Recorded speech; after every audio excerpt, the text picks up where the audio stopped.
We've all heard the old cliche that pine heals a broken heart, right? But if you've ever actually been through a devastating breakup, you know that pain feels way more immediate and honestly far more physical than just some standard life hurdle. Clinical research is increasingly categorizing the end of a close relationship as a highly traumatizing event. So today, in this explainer, let's dive deep into the psychological effects of a breakup, the hard science of why losing love hurts so deeply, and how you can structurally rebuild yourself afterward.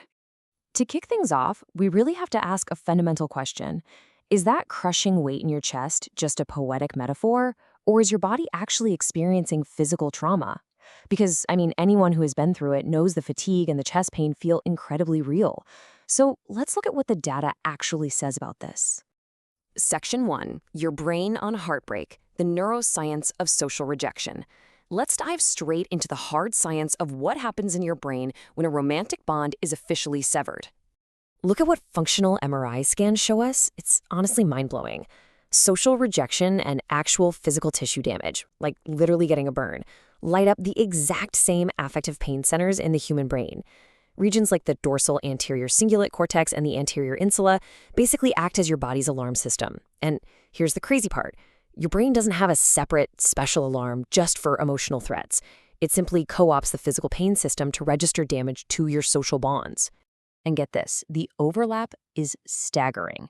The neural activation pattern during romantic rejection is 88% predictive of physical pain when compared to hundreds of thermal pain studies. Because this activation actually extends to the secondary somatosensory cortex, which is the area of the brain that processes the sensory properties of pain. Your brain is registering the loss of a partner as a literal physical injury. So when you say your heart aches, your body is telling the absolute truth. This physical pain is really driven by a severe chemical withdrawal. When a relationship ends, you experience this massive, sudden plunge in dopamine, our reward neurotransmitter. And this actually mirrors the exact neurochemical withdrawal we see in substance addiction. Your bonding hormones, oxytocin and vasopressin, also just plummet. At the exact same time, your brain's panic button, the amygdala, goes into complete hyperactivation. It floods your nervous system with cortisol and adrenaline. That primal fight or flight response is exactly what causes all that exhausting emotional instability and physical fatigue. Section 2, the phases of breaking up, the architecture of dissolution. Moving away from just the physical pain, let's look at how the actual breakdown of a relationship happens. Because it's rarely a sudden event, right? It's usually a highly structured progression. Steve Duck's phase model gives us a brilliant blueprint for all this chaos. It starts completely internally, in the intrapsychic phase. That's that quiet, heavy moment where someone privately reaches the threshold of thinking, I just can't stand this anymore. Then we hit the dyadic phase, which is the actual outward confrontation. From there, it moves into the social phase, where the discontent goes public to your friends and family. And finally, it reaches the grave dressing phase, where individuals construct a face-saving narrative just to make sense of the relationship's end. Understanding this helps us see the breakdown as a full process, not just a single catastrophic moment in time.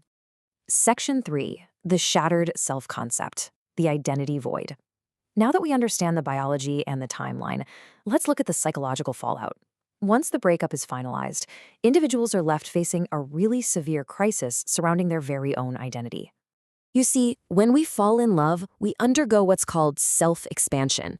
Couples often finish each other's sentences and literally overlap their identities, kind of like a Venn diagram coming together. Because of this, losing the relationship causes a sudden, devastating drop in what psychologists call self-concept clarity. That's essentially the extent to which you perceive your own identity as stable, coherent, and clearly defined. When the relationship ends, that merged identity totally crumbles, leaving this massive, immediate identity void. Suddenly, you're forced to ask yourself, wait, who am I without my partner? And this reduced clarity is huge. Research shows that this structural disintegration of the self is what directly drives the emotional distress and depressive symptoms following a split. So the pain isn't just about missing them, it's about mourning a part of yourself that's gone missing. And interestingly, the role you play in the breakup dramatically changes the psychological damage. The disparity here is pretty wild. Only 1.4% of breakup initiators report lowered self-esteem in their narratives, compared to a staggering 49.2% of rejected partners. Taking responsibility for initiating the split provides a sense of cognitive control that kind of buffers your self-worth. Being unilaterally rejected, on the other hand, inflicts a massive, totally disproportionate wound to your self-esteem and your public identity. Section 4. The ADHD and attachment magnifiers. Why some feel it deeper. It's absolutely crucial to understand that breakups do not hit everyone equally, especially when we look through the nuanced lens of neurodivergence and attachment theory. For folks with ADHD, dopamine dysregulation can turn a breakup from a deeply sad event into a full-blown neurobiological crisis known as rejection-sensitive dysphoria, or RSD. When your dopamine levels are inherently unstable, negative feedback and rejection feel dramatically magnified. So, if you've ever felt like your body is literally freezing up or short-circuiting during a breakup, this is why. It triggers an extreme, incredibly painful fight-flight-freeze emergency in the body. What might look to an outsider like someone is just overreacting is actually their trauma speaking. In the ADHD breakup spiral, the prefrontal cortex, which handles our calm, rational thinking, pretty much goes totally offline.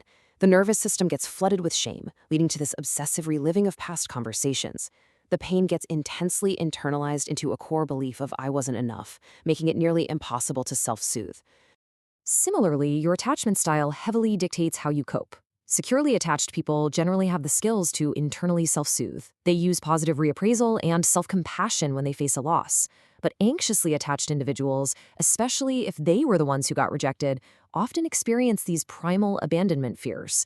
They tend to seek external validation to regulate their overwhelming emotions, which unfortunately results in severe and prolonged distress. Section 5. Healing and Post-Traumatic Growth. Reclaiming the Self. All right. To move from passive victimhood into active recovery, we've got to rely on actionable, science-based strategies to regulate our bodies and rebuild our self-concept. Because the pain is so neurobiological, healing absolutely has to begin with the body. You have to regulate before you can reflect. Try using somatic techniques, literally splashing your face with cold water or doing some mindful movement to stabilize your nervous system. You've got to interrupt that shame loop by setting firm time limits on your spiraling thoughts. And it's incredibly important to create small, healthy dopamine wins for yourself. Take a walk, put on your favorite music, pet an animal, anything to balance out that chemical withdrawal. And above all else, practice immense self-compassion.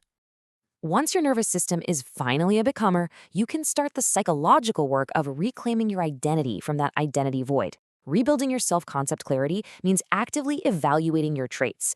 You have to purposefully discard the habits, the interests, or the attributes that you adopted solely for your ex-partner's approval. Let those go, and fiercely retain the parts of you that represent your real, authentic self.